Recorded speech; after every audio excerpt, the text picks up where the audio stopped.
those who have died protecting our freedoms. Most of you have somebody in your family or very close that paid that sacrifice. I have an Uncle Henry that died before I was ever born. I never knew him. And my memory of him is only what I've heard others talk about. I have an Uncle Jimmy who passed away as a result of, well, his death was technically cirrhosis of the liver, but it was something that happened to him while he was overseas that ultimately killed him. But I can tell you stories about Uncle Jimmy because I hung around with him. I got to know him. So I guess what I'm saying to you is there are memories that we have of people that we don't really know, but the stronger memories, the ones that we really take to heart, are those of people that we know. It's about relationships. And I had a relationship with my Uncle Jimmy. And I remember what that war did to him because I knew him. I want to read something to you from John chapter 15. As I think about this idea of Memorial Day, that we remember these things, I think about what Jesus said right before he went to the cross to his disciples. As they had finished supper, they were sitting there, and he was taking the last few minutes that he was going to have on this earth to teach his disciples something. Here's what he said to them. This comes from John chapter 15. It says, "No longer do I call you slaves, for a slave does not know what his master is doing. But," he said, "I call you friends."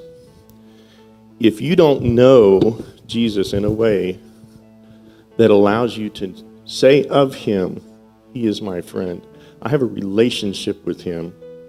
If you don't have that yet, today is the day. Today is the day of salvation, the Bible says. You have to take that opportunity today because you don't know what's going to happen tomorrow. So take that chance. If you don't know what that means, there's a number of people here who'd be willing to help you. Find me after service if you like. Let's bow and pray. Lord, thank you. Thank you for your willingness to come and die on my behalf when I was not only unworthy, Lord, but I was directly your enemy. Thank you, Lord, for loving me in spite of who I am and in spite of all the things that I do. Your love prompted you to die on my behalf. Thank you, Lord, for calling me friend.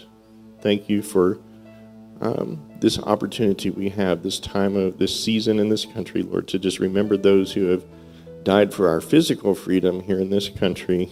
And thank you, Lord, for dying for our spiritual freedom on our behalf. Take this offering, Lord, that we've brought to you, Lord. I pray that you would just take it and use it to spread your word to others. And Father, as a part of this church, I pray that you would just use me to help continue to spread your word. In Jesus' name, amen. Hey, good morning, everybody. How's it going? Nice to see you all. It feels like I haven't seen you in a long time. It's because I haven't. It's crazy to think May 1st marked the start of my 11th year here. It's crazy to think. You guys, this church hired me when I was 20 years old.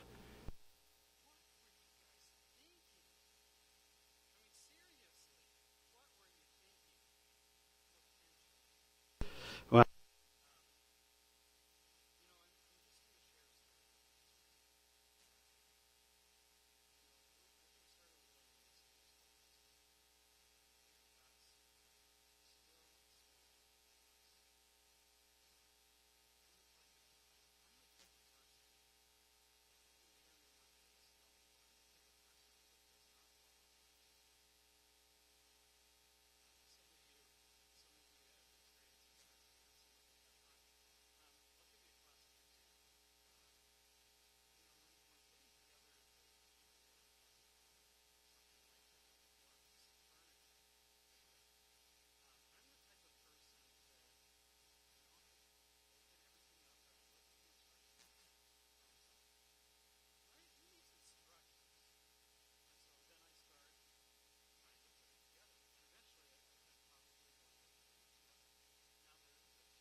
And so much of life is that I sit there and I wonder and I ask, God, can you give me some sort of direction in this?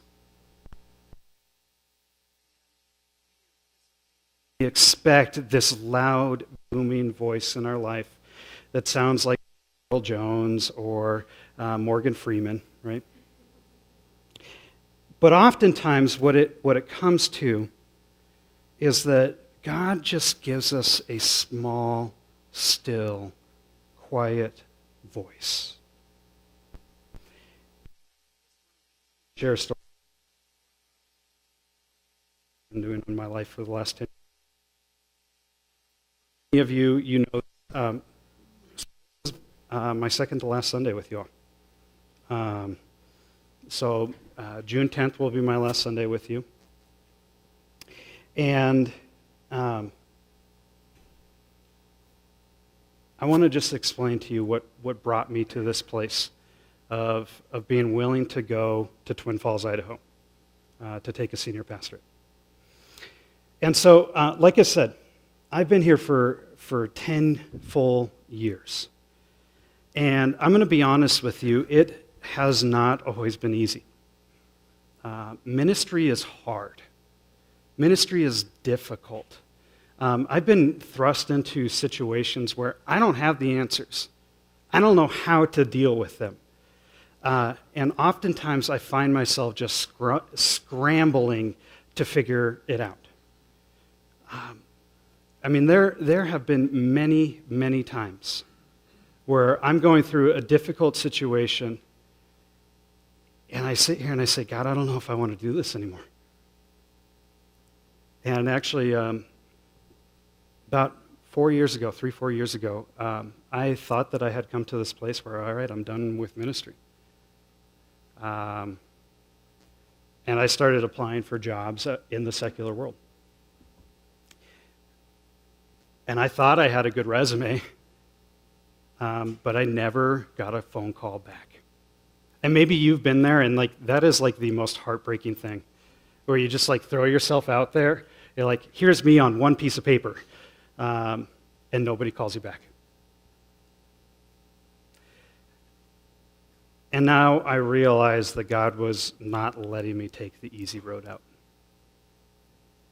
And He, in His wisdom and His understanding and in His direction, He said, John, I'm not going to let you do this. I have so much more for you than this. And so when that happened, I kind of put my head down and I just started working and doing the best that I could. But the reality is that, folks, youth ministry is changing so much. And it has been for the last 5 to 10 years rapidly. And I found myself one day saying, I don't even know how to keep up with youth culture anymore. I tried my best, but man, it is moving so fast that I can't even keep up.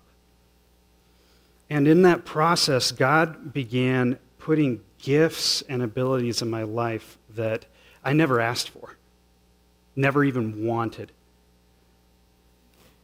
And one of the most frustrating things for me and probably for you as well, is that when you have a gift and you don't use it. And what it resulted in was a lot of angst. A lot of angst and a lot of anxiety and a lot of difficulties in my life. And what resulted was that I just felt this constant sense of frustration. And it all came boiling down one day in staff, in a staff meeting, and I don't see any staff members right here. So I can tell you this story.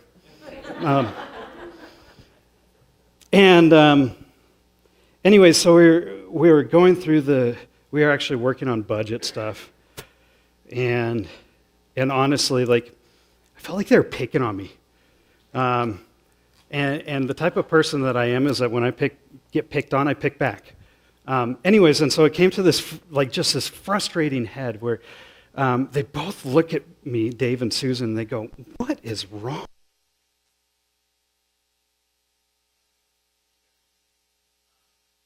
That's the problem, right? And they said, no, John, you.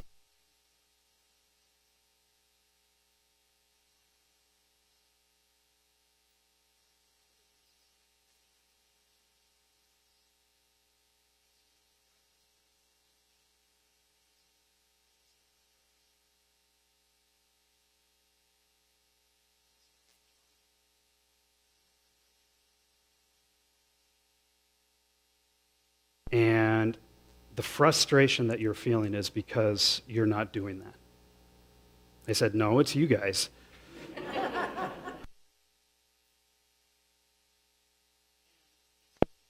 Journey of asking this question of, man, am I really ready to take on a senior pastor? I mean,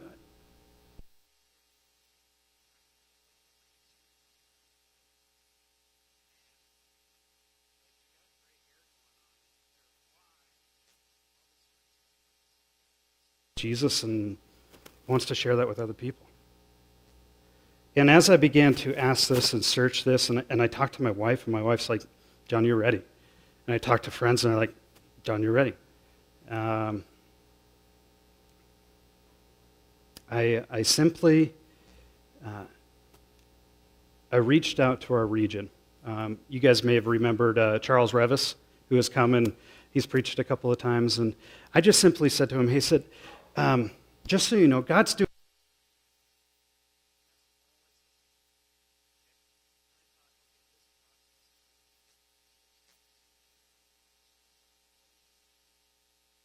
He said, hey, I got a church for you right now. I was like, wait a minute, this is supposed to take some time. He said, no, just hear it out, check it out. And so I interviewed with this church. And by the way, it was the first time in my entire life that I've interviewed. Yeah, because before getting into ministry, I did construction. And basically, if you had tools, you could show up on time and listen to instructions, which I did most of the time. You could get a job anywhere. And when I got into ministry here, you know what it was? This church called me and said, hey, John, would you like to be youth pastor? I was up in Bible college. And I said, let me think about it. Yes. And that was the interview process. And so here I am thrust into like adulthood all of a sudden in my life and have never experienced this before. And so I interviewed, and they seemed like a nice church. But it didn't feel right.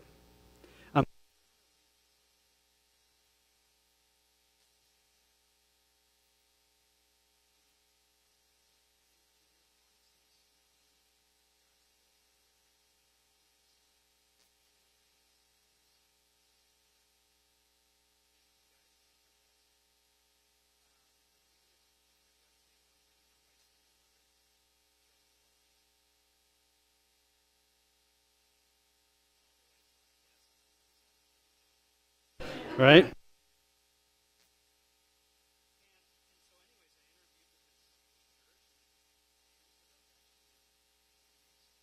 Their search process because it just wasn't right. It didn't feel right. And by the way, it felt like I disappointed a church because they're like, we you next week. I was like, I can't do that. Like, I cannot give this church that I love 1 week notice.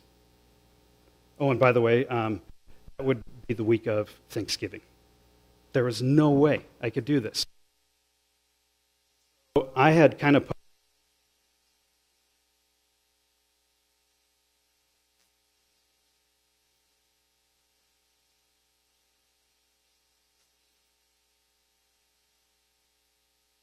never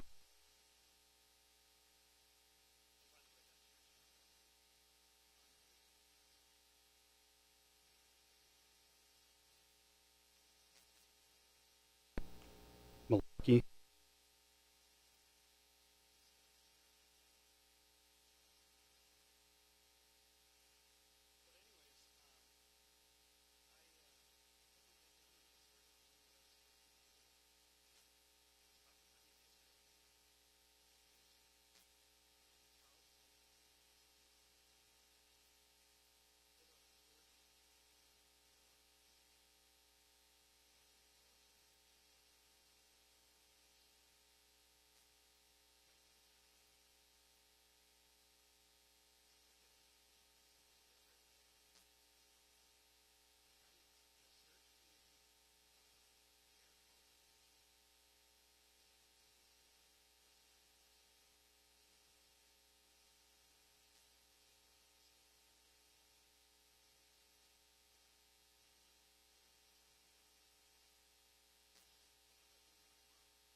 this mysticism that an angel would come down from heaven and stir the waters.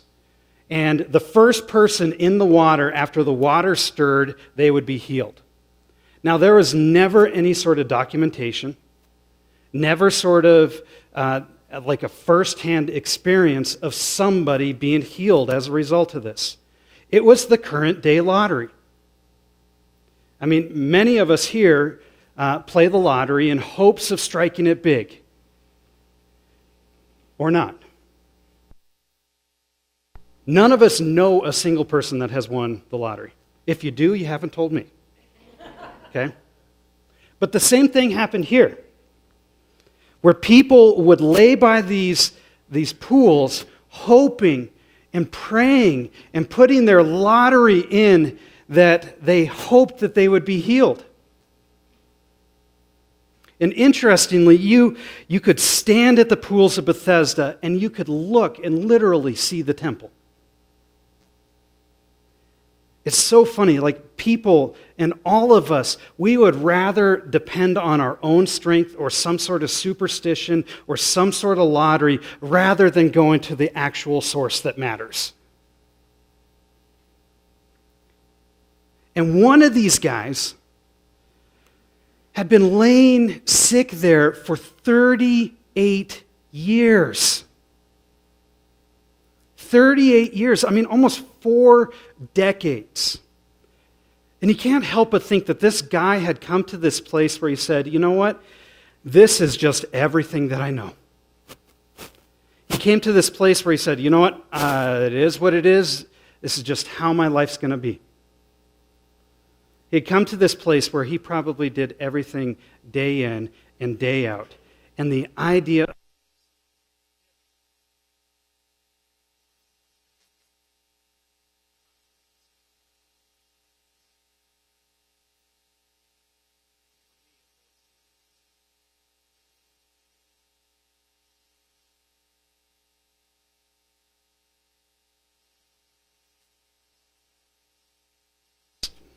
how it is. And I'm okay with that.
waters.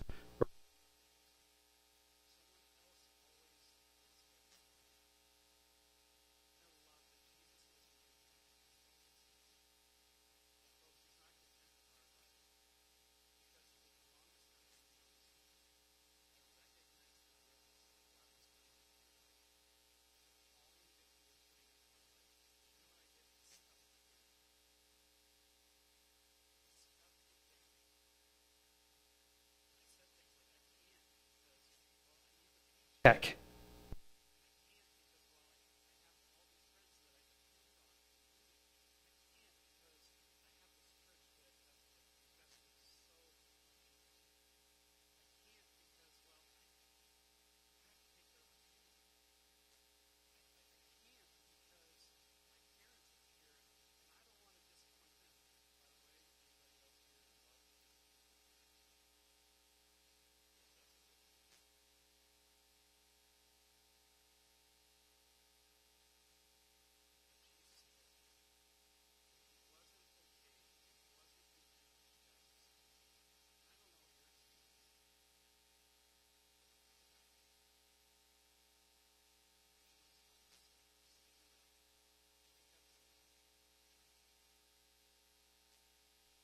See, the mat we have to understand, because there's significant importance of the mat. See, back in those days, people who were blind, people who were lame, people who were paralyzed actually had to go verify that they were actually blind, that they were actually lame, that they were actually paralyzed. And so they would verify this and they would be given a mat. Essentially, it was their vendor license. It was their business plan. It was a clear marker that these people could beg from other people. And Jesus calls this man and he says, listen, you need to leave everything that you have known, every ounce of how you get by, stand up and walk. And instantly the man was healed. And he rolled up his sleeping mat and he began walking. And I imagine the guy booted his mat. See, something happened in this man. Something happened in this man where he was done with the excuses and he was willing to really start walking. And it was at the pools of Bethesda back in February of 2018 where I sat there at the pools of Bethesda. I read this story. I said, okay.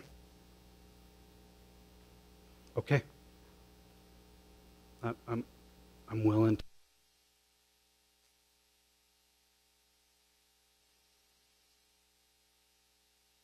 The moment that I said that I would be willing to go,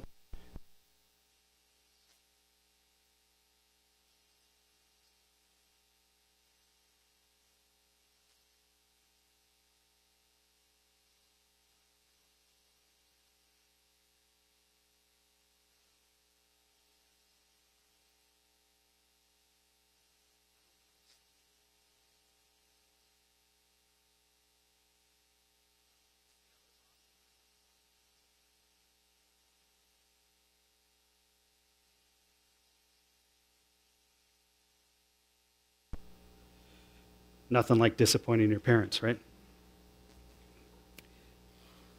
And I know nothing about the church that I'm going to. At least here I know where the landmine.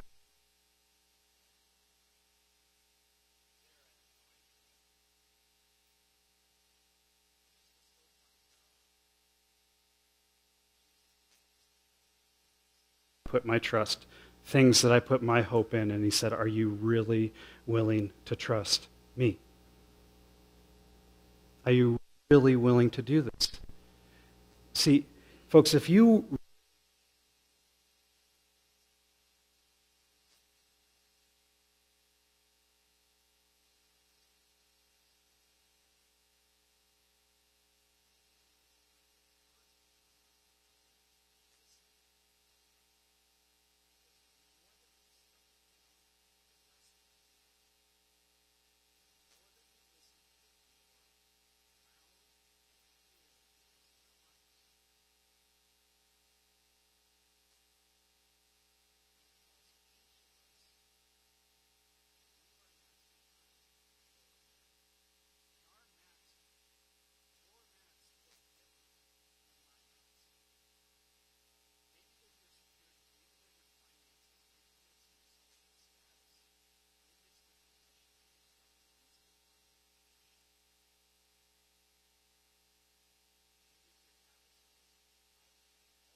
creation. Any control freaks out there?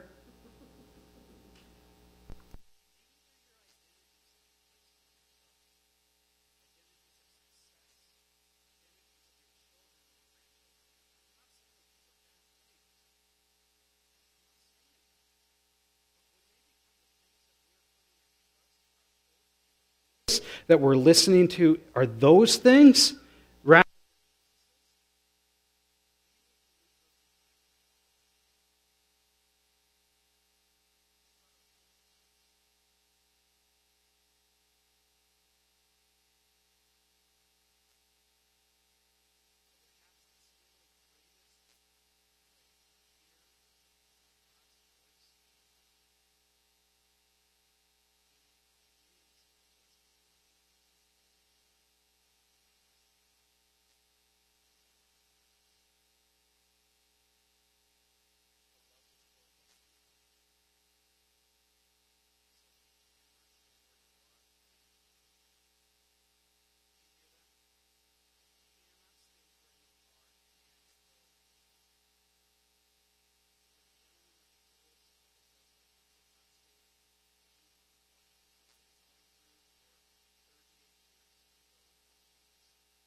The same time. And you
and everyone.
Actually start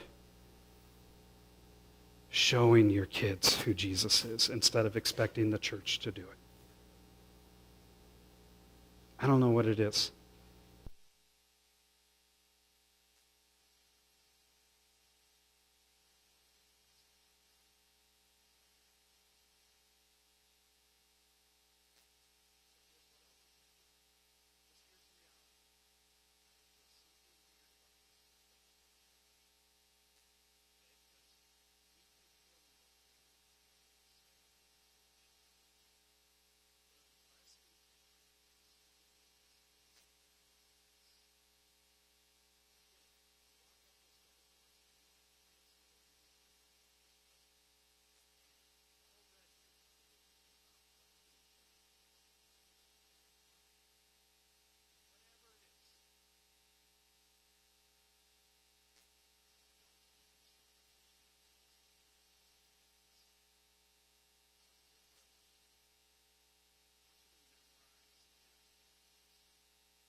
Keep,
God, thank you so much. Thank you that you love us. Thank you that you genuinely care about who we are. And you care so much about us that you care what paths we take. And more specifically, that we would be willing to take the path that your voice is leading us towards. And so, Father, whatever it is, maybe it's finances, maybe it's a situation at work, whatever it is, maybe it's something of the past. God, help us to leave all that behind. Help us to drop it and follow after you. Because there is no greater place to be than to be in the will of God. Thank you so much. And we pray all these things in the powerful name of Jesus, and all of God's people who are willing to listen to his voice said.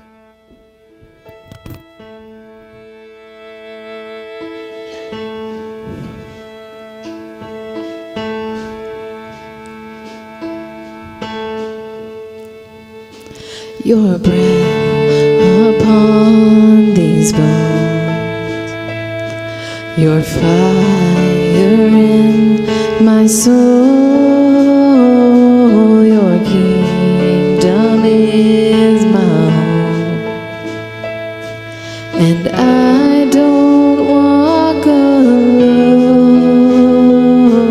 Your breath upon these bones, your fire in my soul, your kingdom is my home, and I don't walk alone.